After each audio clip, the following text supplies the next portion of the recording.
ಇವರು 3 ಜನ ಅಧಿಕಾರಿಗಳ ಬಗ್ಗೆ ನೀವು ಹೇಳಬೇಕಂತ ಹೇಳಿದ್ರೆ ವಾಸ್ತವದಲ್ಲಿ ಕಾಯಕವೇ ಕೈಲಾಸ ಅಂತ ಹೇಳಿ ತಿಳಿದವರು.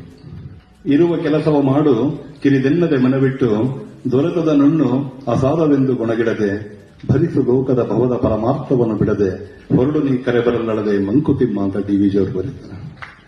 ನಿಮ್ಮೆಲ್ಲರ ಸಹಕಾರ ಸದಾ ನಮ್ಮ ಇಲಾಖೆಯಲ್ಲಿ ಹೀಗೆ ಇರಲಿ ಅಂತ ನಾನು ಕೇಳ್ಕೊಳ್ತಾ, ಎಲ್ಲ ಸಾರ್ವಜನಿಕರು ನನಗೆ ಪ್ರತಿಯೊಂದು ಸಂದರ್ಭದಲ್ಲೂ ನನಗೆ ಸಪೋರ್ಟ್ ಆಗಿ ನಿಂತಿದ್ದಾರೆ. ಆ 7 ಡ್ರೈವ್ ಮಾಡಿದ್ದಾಗ ಬಹಳ ಸೀನಿಯರ್ ಆಫೀಸರ್ಸ್ ಕೂಡ ಅಪ್ರಿಶಿಯೇಟ್ ಮಾಡಿದ್ರು. ಕೆಲಸಗಳನ್ನ ಬಹಳ ಜವಾಬ್ದಾರಿಯಿಂದ ಮಾಡಿದ್ದಾರೆ ನಂದಿರಾವಿ ಅಂತ ನಾನು ಈ ಸಂದರ್ಭದಲ್ಲಿ ಹೇಳಲಿಕ್ಕೆ ಇಷ್ಟಪಡ್ತೇನೆ. ಶಿವಪ್ರಕಾಶ್ ಮತ್ತೆ ಪ್ರವೀಣ್ ಅವರು ಕೂಡ ಬಹಳ ಒಳ್ಳೆಯ ಅಧಿಕಾರಿಗಳು. ವಿಶ್ವಾಸವನ್ನ ಹುಬ್ಬಳ್ಳಿ ಧಾರವಾಡ ಸಾರ್ವಜನಿಕರು, ಎಲ್ಲ ಚುನಾಯಿತ ಪ್ರತಿನಿಧಿಗಳು ಪ್ರತಿಯೊಬ್ಬರು ಕೂಡ ನಮ್ಮ ಮೇಲೆ ಇಟ್ಟಿರುವಂತದ್ದು, ಈ ಕೊಡುಗೆಯಿಂದ ಹೊರ ಹೋಗ್ತಿರೋ ಅಧಿಕಾರಿಗಳು ಸೇರಿದಂತೆ ಇಲ್ಲಿ ನಡೆದಿರುವಂತ ಎಲ್ಲ ಅಧಿಕಾರಿಗಳಿಗೆ, ಎಲ್ಲ ಸಿಬ್ಬಂದಿ ವರ್ಗದವರಿಗೆ ವಿಶ್ವಾಸಕ್ಕೆ ಧಕ್ಕೆ ಆಗದ ರೀತಿ ನಾವೆಲ್ಲ ಕೆಲಸ ಮಾಡೋಣ.